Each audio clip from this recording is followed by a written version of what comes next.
I'm starting to think the reason I'm such a weirdo is because I grew up watching some weird ass kids movies. Some that haunt me to this day. I'm sure there's still some weird kids movies released today, but the 90s and 2000s were a strange time as we entered a new era of visual effects and animation. Anyone that grew up watching movies like Spy Kids knows what I'm talking about. Don't get me wrong, as a kid, these movies were bangers. But no one talks about the absolutely disgusting looking characters. Bro, what in the cinnamon toast fuck is this? Spy Kids felt like a fever dream that I was just too naive to critique. But the fact that I haven't seen these movies since I was a child and this has stuck with me to this day says a lot. And to make things worse, we move on to the next movie that stars that weird ass box of Fruit Loops from Spy Kids. The movie I'm talking about is Son of the Mask. I've been holding this video off for so long because I knew I would have to talk about this one, and I wanted to erase this from my memory. The first Mask is a classic partly because it stars Jim Carrey, who can make the weirdest plots and characters feel entertaining. But in this disturbing sequel without Jim Carrey, we get some other guy with the mask, and he comes home drunk one night and bones his wife and makes a mask baby. Yeah, that seems right for a kids movie. Look,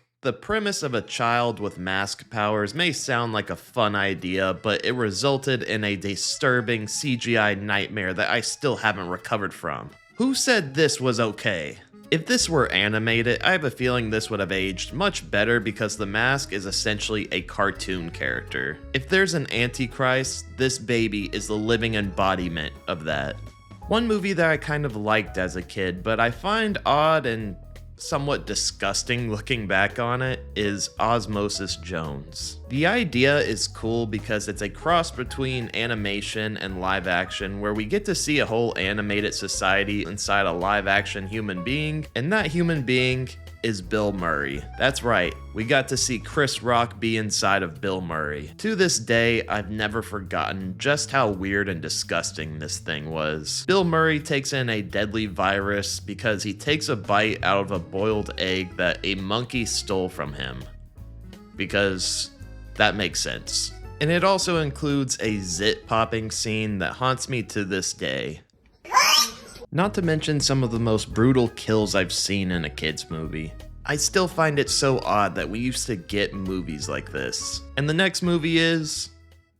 Wait, why is this one on my list? I don't remember. Oh wait, never mind. A lot of people probably don't remember this movie because I'm pretty sure it came out straight to VHS, but there was this Beauty and the Beast Christmas movie that I remember so well, which is funny because I don't even really remember the original all that well.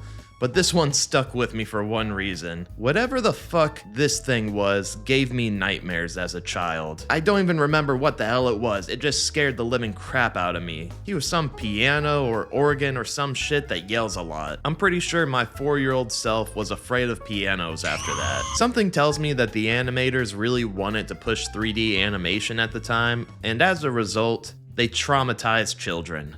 I don't think anything could look scarier than that. Ah, shit.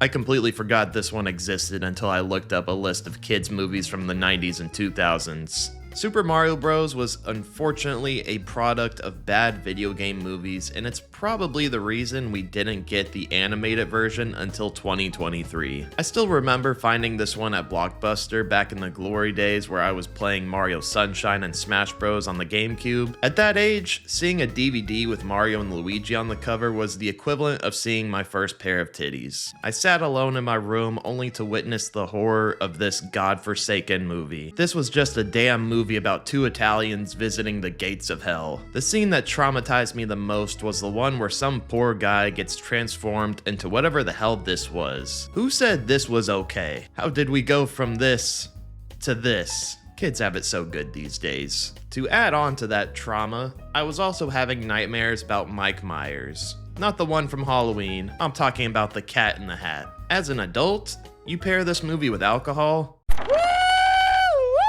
it's hilarious to watch because it makes you wonder how on earth someone thought this was a good idea. The Grinch design was creepy, but at least made some sense. The idea of making a cat-human hybrid in live action with the voice of Shrek had to be a high thought and not a What would the kids like? Dr. Seuss books are weird, but that's the charm of them. Who in their right mind read Cat in the Hat and thought this needs to be live action? Everything about this movie feels like something out of a horror film, because the whole atmosphere is so off. It's like Midsummer meets Dr. Seuss. Luckily, the Seuss family made sure that no live-action adaptations could ever be made again after this monstrosity. One movie that I didn't care for as a kid, but I kinda like today, is Coraline. As someone that's dabbled with certain plants in his life, this movie felt like an inspiration from that. Visually, it's stunning to look at, and to see the drastic difference between the two worlds that this takes place in is impressive for a claymation movie. But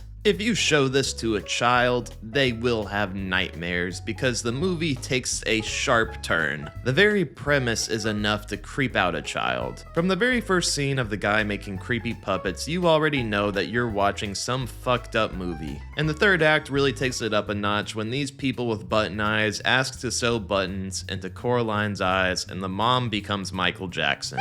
This scene alone is enough to traumatize a child. And it certainly feels like it's inspired by a lot of horror classics. And that's why as an adult, I kinda like this movie.